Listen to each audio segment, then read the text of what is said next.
La Kaaba. La tradition nous enseigne qu'un jour, Ibrahim reçut l'injonction divine de reconstruire la maison de Dieu, qui fut édifiée pour la première fois par le prophète Adam. Avec l'aide de son fils Ismaïl, qui lui apportait les pierres, Ibrahim se mit à élever l'édifice tout en consolidant les fondations. Ibrahim demanda ensuite à Ismaïl de lui apporter une pierre qui marquerait le début des circumambulations.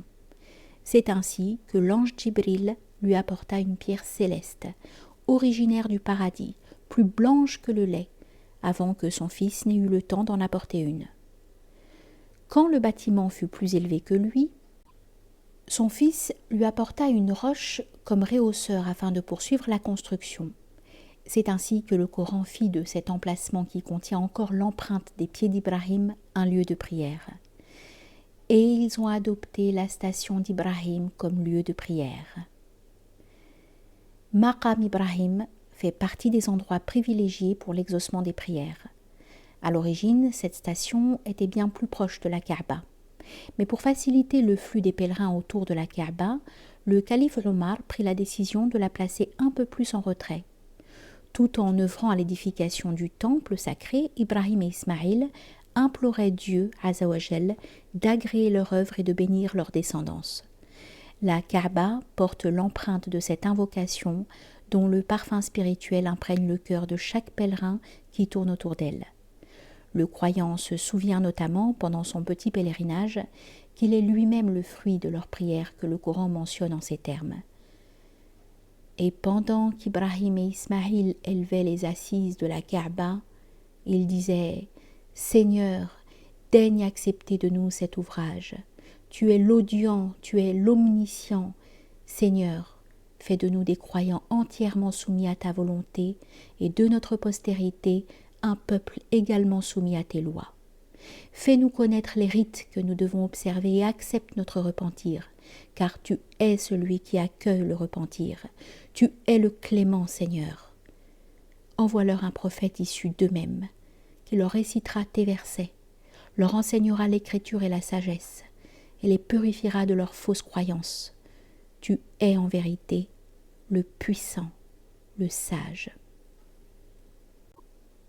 Versets 127 à 129 de la sourate 2. Dieu Azza wa Jal exauça leurs prières et fit de cet édifice un lieu de pèlerinage, un centre spirituel vers lequel convergent des milliers de pèlerins du monde entier en quête de Dieu. La Kaaba, qui signifie cube, dont les 4 angles pointent en direction des 4 points cardinaux, agit comme un aimant sur la fitra du croyant et, par sa force d'attraction spirituelle, attire vers elle tout cœur assoiffé du divin. Une prière accomplie en ce lieu saint équivaut, selon une tradition prophétique, à 100 000 prières. Par ailleurs, la tradition nous enseigne que l'édifice d'Ibrahim est la projection terrestre de la Kaaba céleste que le Coran désigne par l'expression « El-Beit Ma'mour », la maison peuplée. Située au 7e ciel, la même où le prophète alayhi salatu wassalam a rencontré Ibrahim lors de son voyage nocturne. Une parole prophétique nous informe que chaque jour, 70 000 anges visitent cette maison céleste et n'y reviennent plus. Le pèlerinage des hommes sur terre reflète celui des anges au ciel, comme pour réveiller chez le pèlerin la part angélique qui l'habite. C'est en vertu de tous ces éléments qu'il est recommandé aux pèlerins de prononcer l'invocation suivante une fois en présence de la Kaaba et avant de commencer la circumambulation.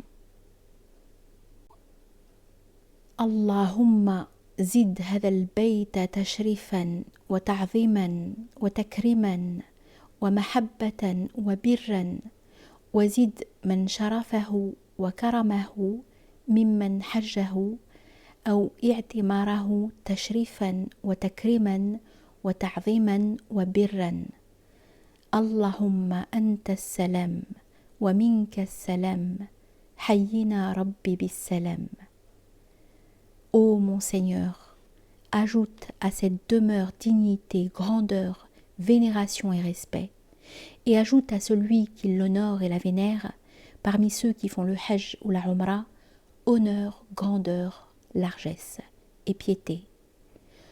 Ô mon Dieu, tu es la paix, et de toi provient la paix. Fais-nous vivre, ô mon Seigneur, par la paix.